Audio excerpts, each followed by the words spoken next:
उच्छिष्ट प्रसादी प्रत्येक दिन पाने के कारण हमारा मन धीरे धीरे भगवान में लगा।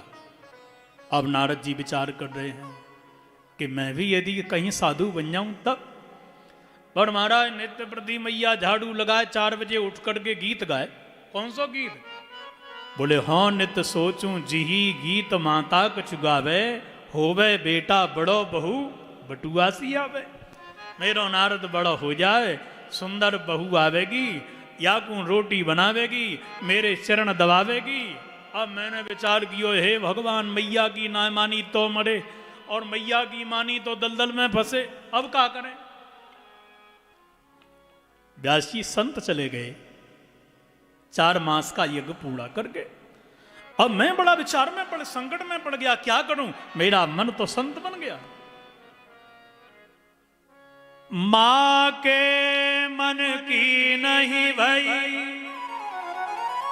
मृत्यु पास में पस गई।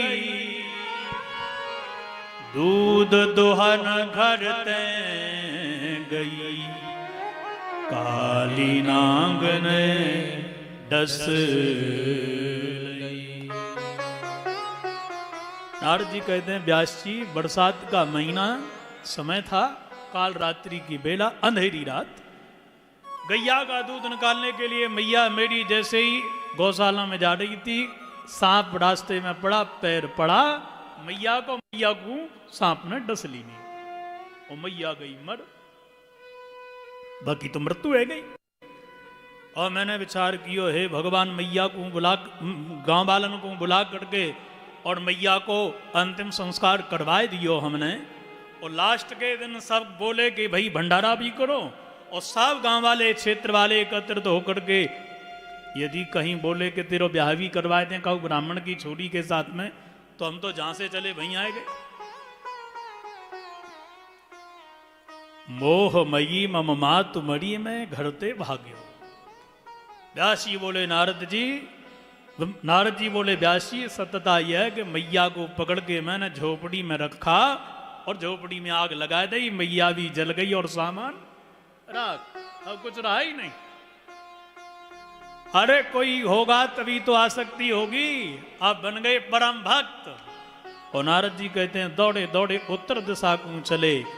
जमुना के किनारे गर्मी की बेला प्यास से व्यतीत थे, जमुना में पानी पी करके स्नान करके बैठ गए, मन में प्रभु का चिंतन करने लगे।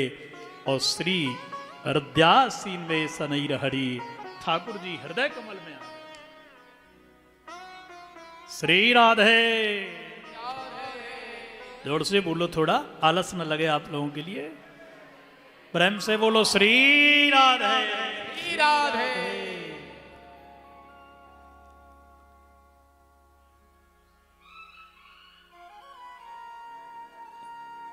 मैंने चिंतन किया, बार मूर्ति भगवान की मुझे दर्शन देने लगी और पुनः अंतर्हित हो गई। आकाशवाणी भई नारद भजन कच्चा है, जब पक जाएगा तब मेरी प्राप्ति होगी।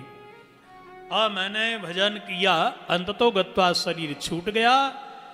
ब्रह्मा जी ने सृष्टि करी, गोदी से मेरा जन्म हुआ, श्री नारायण के दर्शन करने के लिए मैं पहुंच गया। भगवान के दर्शन करके मन प्रसन्न हो गया। ठाकुर जी ने कहा कहो कैसा चित्त लगाए हो, आंखों से क्यों ताक रहे हो, कुछ चाहिए? बूढ़े सरकार चाहिए तो आए तो दर्शन करने के लिए थे, पर आपकी वीणा देख करके मन ललचा गए हो, तो आप कृपा करके वीणा हमको दे दें तो काम बन जाएगा। क्या करोगे इसका? बोल देव दत्ता मिमां वीणा स्वर ब्रह्म विभूषिता, मूर्छयत्वा हरिकथा गायमानश्चराम्यहं, गायमानश्चराम्यहम्। है सरकार, आप ये वीणा को दे दोगे तो बजाते हुए गीत गा करके, सुंदर मुरली मनोहर के गीत गाते हुए विचरण करूंगा। तब तक गाऊंगा जब तक गाते गाते मूर्छित नहीं हो जाऊंगा।